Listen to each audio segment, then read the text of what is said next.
Welcome back to my maths class. Today I will teach you about factors and factorization of algebraic expressions. आज मैं आपको पढ़ाऊंगी अध्याय 8 बीजीय व्यंजकों के गुणनखंड एवं गुणनखंडन. So let's start. आज हम प्रश्नावली 8.1 में पढ़ेंगे महत्तम समापवर्तक ज्ञात कीजिए. महत्तम समापवर्तक जिसे हम इंग्लिश में कहते हैं HCF, हाईएस्ट कॉमन फैक्टर. तो महत्तम समापवर्तक बीजीय व्यंजकों का निकालना है. इसके लिए हमें क्वेश्चन दिया हुआ है, क्वेश्चन नंबर थर्ड का थर्ड. इसमें दो पद दिए गए हैं. पहला पद है XYZ और सेकंड है 10x²y. तो इन दोनों पदों का हमें महत्तम समापवर्तक निकालना है. इसके लिए सबसे पहले हमें अचर राशियों का महत्तम निकालना होगा और उसके बाद चर राशियों का. अचर राशियों से मीन है संख्याएं या गुणांक जो पदों के सामने लिखे हुए हैं. यहाँ तो स्पष्ट दिख रहा है कि इसके सामने जो गुणांक है वो है 10, लेकिन यहाँ क्लियर लिखा हुआ नहीं है. XYZ के सामने कोई भी संख्या नहीं लिखी हुई है. तो हम ये मान सकते हैं कि XYZ के सामने का जो गुणांक है वो है 1. अब हमारे पास दो गुणांक हो गए, पहला गुणांक 1 और दूसरा गुणांक 10. अब हमें पहले इन दोनों का महत्तम समापवर्तक निकालना होगा. ये यहाँ रफ में कर सकते हैं हम. तो महत्तम समापवर्तक निकालने के भी दो तरीके हैं. एक तो आप उनका गुणनखंड लिख दीजिए, जैसे कि यहाँ पर मैंने लिखा हुआ है. एक का गुणनखंड होता है 1. गुणनखंड से आशय है ऐसी संख्याएं जिससे दी गई संख्या पूरी तरह विभाजित हो जाती है. जैसे 1 से 1 पूरी तरह भाग चला जाता है, वैसे ही 10 का गुणनखंड होगा 1, 2 और 5. यानी 1 से भी 10 पूरा भाग चला जाता है, 2 से भी 10 पूरा विभाजित हो जाता है और 5 से भी. दूसरे शब्दों में हम कह सकते हैं 10 1 के पहाड़े में भी आता है, 2 के पहाड़े में भी और 5 के पहाड़े में भी. तो ये सारी संख्याएं जो हैं वो 10 का गुणनखंड है. अब हम इनमें कॉमन संख्याएं देखते हैं जो दोनों में प्रेजेंट है, दोनों में उभयनिष्ठ है. यहाँ पे दोनों में उभयनिष्ठ है ऐसी संख्या केवल एक ही है. ये मैंने राउंड कर दिया है उसको, 1 और 1. तो महत्तम समापवर्तक निकालने के लिए जो संख्याएं दी गई हैं उनमें उभयनिष्ठ संख्या को लिया जाता है. यहाँ पर केवल एक ही ऐसी संख्या है जो दोनों में प्रेजेंट है. तो 1 और 10 का महत्तम समापवर्तक हो गया 1. 2 और 5 का कोई रोल नहीं है, क्योंकि 2 और 5 केवल 10 के पास है, 1 के पास नहीं है, इसलिए इनको ऐसे ही छोड़ देंगे. तो 1 और 10 का महत्तम समापवर्तक हो गया 1. ये मैं लिख लेती हूँ 1 और 10 का महत्तम समापवर्तक 1. ये आपने चर राशियों का महत्तम समापवर्तक तो आसानी से निकाल लिया, अचर राशि का. अब चर राशियों की बारी है. चर राशियों में पहला चर राशि है x और x².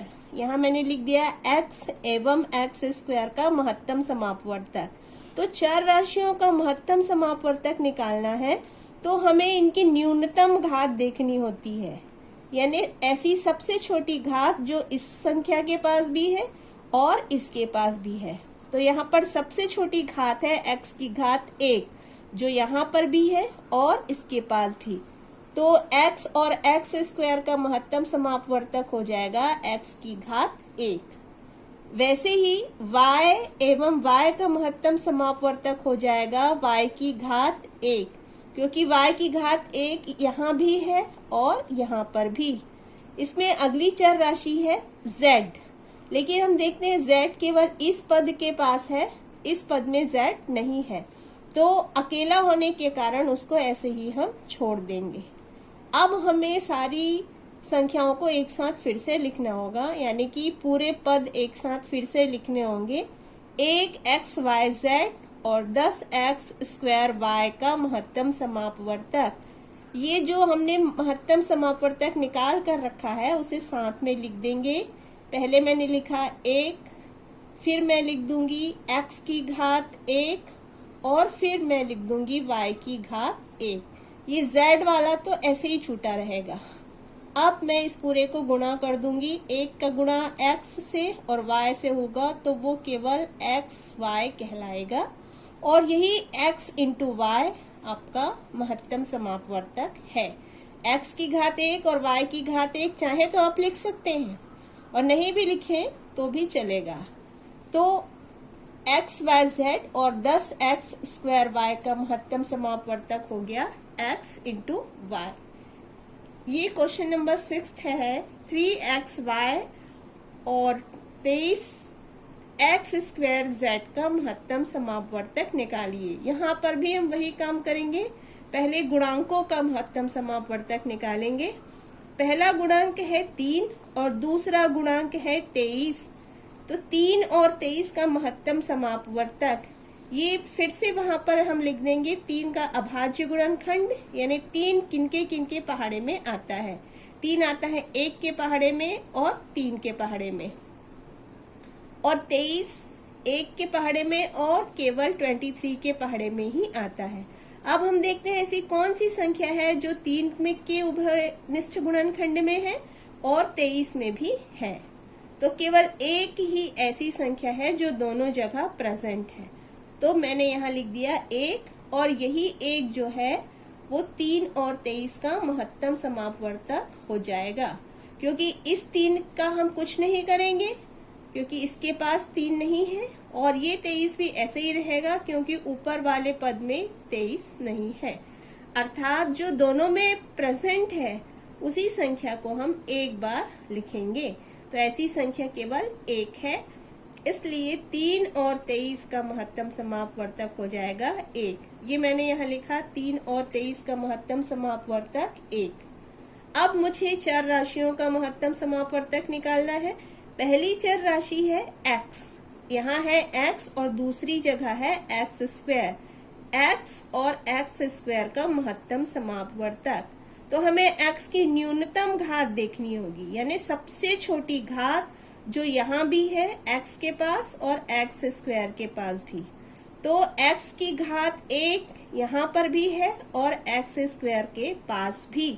तो इन दोनों का महत्तम समापवर्तक हो जाएगा x की घात 1, क्योंकि x की घात 1 यहाँ तो क्लियर दिख रहा है और x की घात 2 में भी x की घात 1 छुपा हुआ है। वैसे ही अगली चर राशि है y। y का महत्तम समापवर्तक और आसानी से निकलेगा क्योंकि y केवल एक ही पद में है, सेकंड पद में y नहीं है, इसलिए हम उसको ऐसे ही छोड़ देंगे। अब देखते हैं एक चर राशि और बाकी है z। z इस पद में है लेकिन यहाँ पर नहीं है, इसलिए z को भी ऐसे ही छोड़ दिया जाएगा। जो दोनों में प्रेजेंट नहीं है उन्हें महत्तम समापवर्तक के लिए नहीं लिखेंगे। तो अब टोटल महत्तम समापवर्तक हमारा हो जाएगा 1 गुणित x की घात 1। इन दोनों का यदि मैं गुणा कर दूं तो मुझे मिल जाएगा x की घात 1। x की घात 1 को मैं x भी लिख सकती हूँ, यही मेरा फाइनल आंसर है। तो 3xy और 23x स्क्वायर z का महत्तम समापवर्तक हो जाएगा x। अब एक और क्वेश्चन देखते हैं जिससे आपको और अच्छे से क्लियर हो जाएगा। ये क्वेश्चन है 22p square q square r और दूसरा पद है 33p q square r square. इनका हमें महत्तम समापवर्तक निकालना है। तो सबसे पहले हम निकालेंगे 22 एवं 33 का महत्तम समापवर्तक।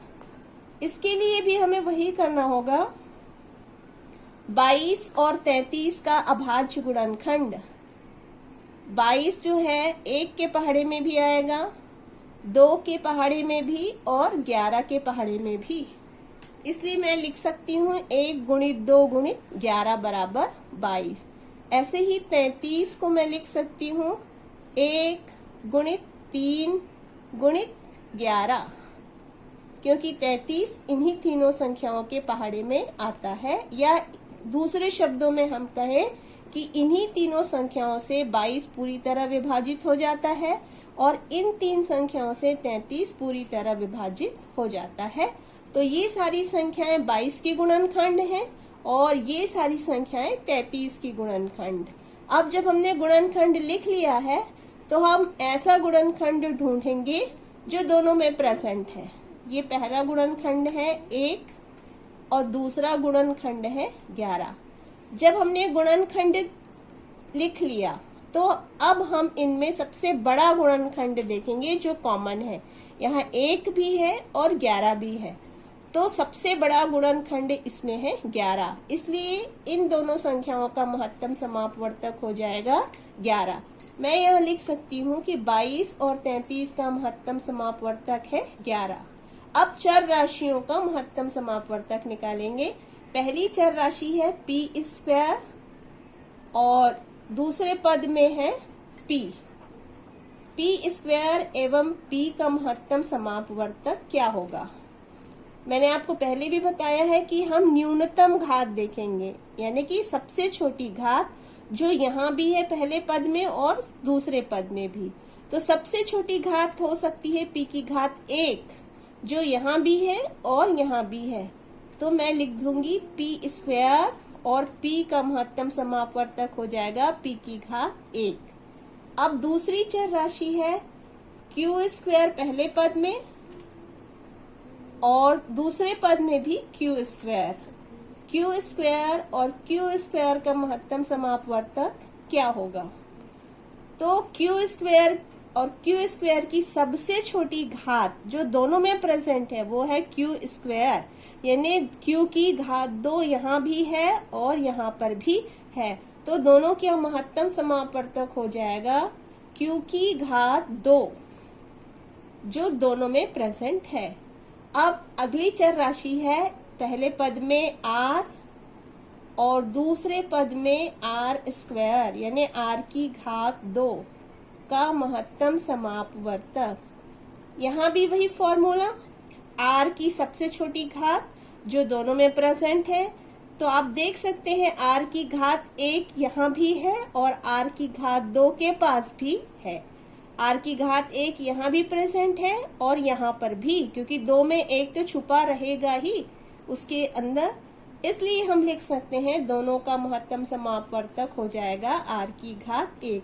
अब हमने चर और अचर सभी राशियों का महत्तम निकाल लिया है, तो अब हमें इन्हें साथ में लिखना होगा। फिर से हम लिखेंगे 22 p² q² r एवं 33 p q² r² का महत्तम समापवर्तक। अब इन सारी चीजों को हम साथ साथ लिखेंगे और मल्टीप्लाई कर देंगे। पहले लिखेंगे 11, फिर लिखेंगे p की घात 1, फिर लिखेंगे q की घात 2 और फिर लिखेंगे r की घात 1।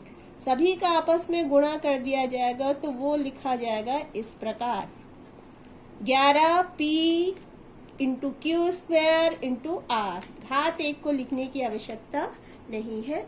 तो ये आपका हो गया महत्तम समापवर्तक। आज के लिए इतना ही, बाकी नेक्स्ट वीडियो में। Thank you.